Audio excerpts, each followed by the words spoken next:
I'm Jennifer. I'm from 32 Degrees. I'm the CX director there. I oversee all of CX. We're a pretty lean team.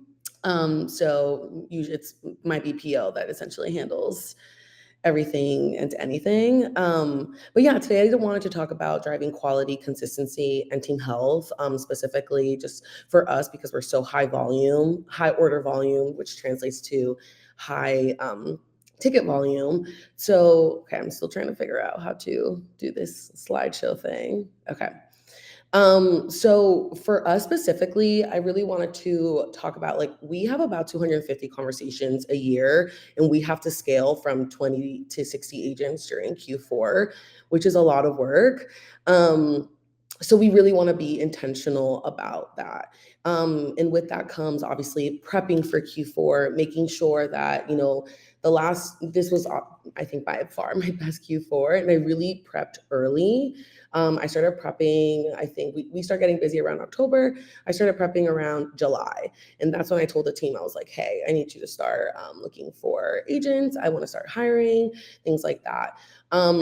I think with our big volume during Q4, as much as you prepare, which I did a lot of that this year because I wanted to make sure we kind of aligned with our macros and SOPs and all that, a lot of things can happen, like agents kind of feel under pressure. The business, you feel pressure from the business to answer tickets faster.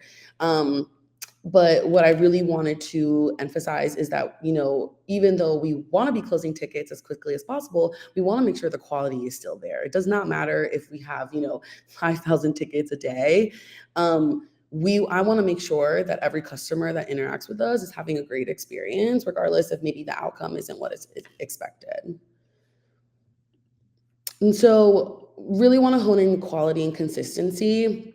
And in terms of standardization, we really want to make sure because we prep so early and we really standardize all our documents, our SOPs, our macros, anything that's like in Gladly in our help desk. Like we want to make sure that everything is up to date. But even with that, we have some things that we can't control, like our warehouse we was like shut down 1 week, which completely put us behind. And obviously because of that, we had a ton of incoming tickets. So we want to make sure we're also creating clear workflows. In that instance, immediately I'm like, all right, plan B, we need to be able to look up the customer's order. All right, and then we're going to just let them know that we are going to reship the order and we're going to expedite it. There needs to be a clear, even if it's like out of nowhere, we need to be able to put like our thinking caps together and be like, all right, what is the strategy here?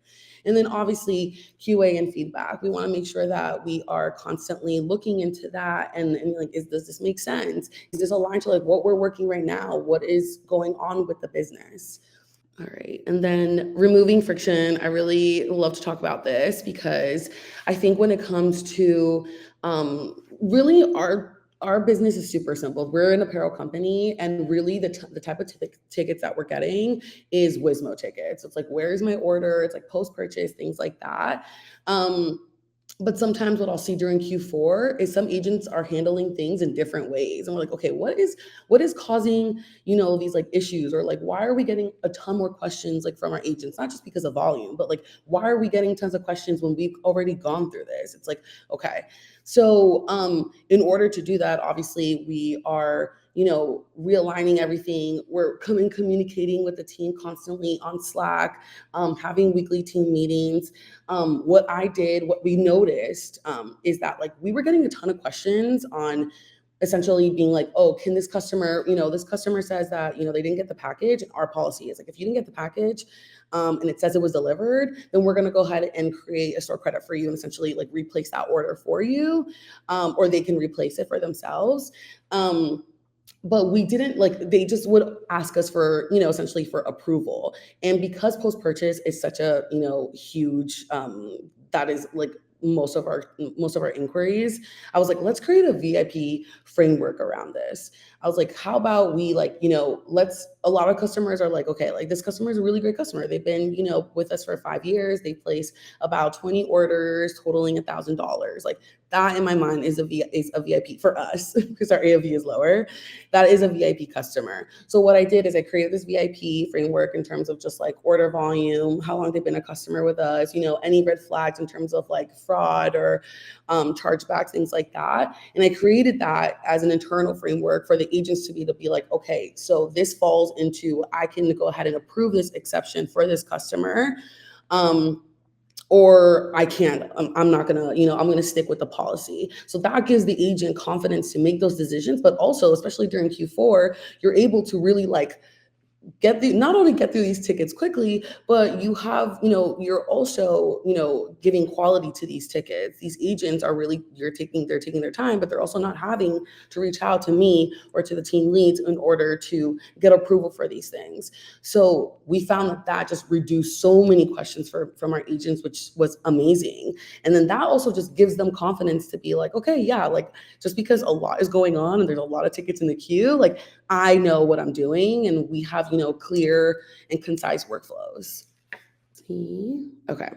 And team health. So this is another thing that I'm huge about, just because I have experienced crazy Q4s at 32 degrees.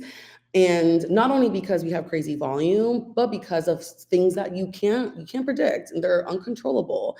And so what I have found is that I really treat my agents, I'm like, you guys, take your breaks, take the time that you need. You start picking up on signs of your agents being like, okay, they're making a lot more mistakes. Or they're not sleeping correctly. You're just seeing these things come up, or like random questions, like these are not things that should be coming up. So the way that I tell them, like, we're not in a hospital. This isn't like surgery or anything like that. We're selling $5 t-shirts at the end of the day. Like, yes, we're going to get through these tickets and we're going to support you, but please take your breaks and make sure that you are being mindful of like your mental health.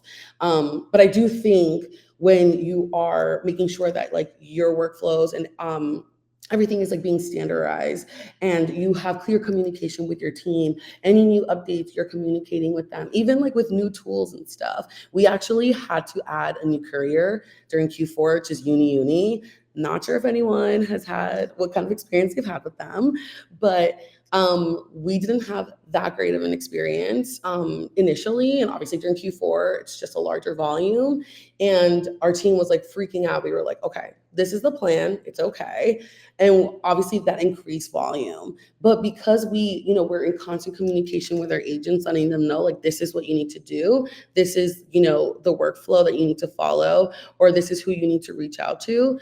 It makes them feel better. And I just do think that our Q4 I really always talk about, I feel like our Q4, because we prep all year for Q4, because I just want it to run smoothly. But I also want my customer service team to be able to feel confident to not only feel like they're delivering a good, quality customer experience, but I want them to feel like they're doing a good job. So I do think that emphasizing, making sure you're taking care of yourselves and making sure at the end of the day, if you have questions, I even tell them, I'm like, Slack me. Like, let me know. Like, if you need help with something, I'll jump in. I will always jump in and answer tickets. So obviously with our high volume, we actually just signed with Digital Genius. They're an AI company.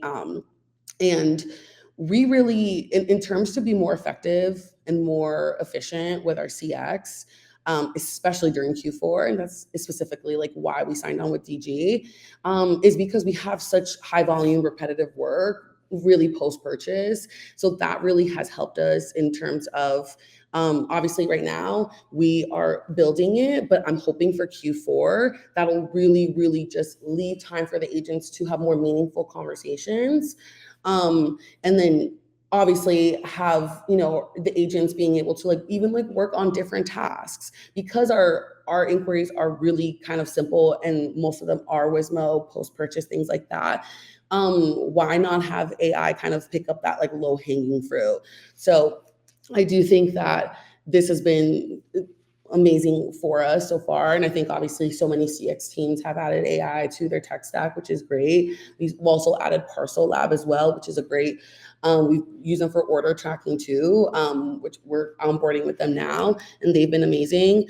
So really just want to be able to be super efficient with our team, support them, make sure they feel supported and confident, but also make sure that we are being as efficient. We're using the right tools in order to really deliver the best CX for 32 Degrees.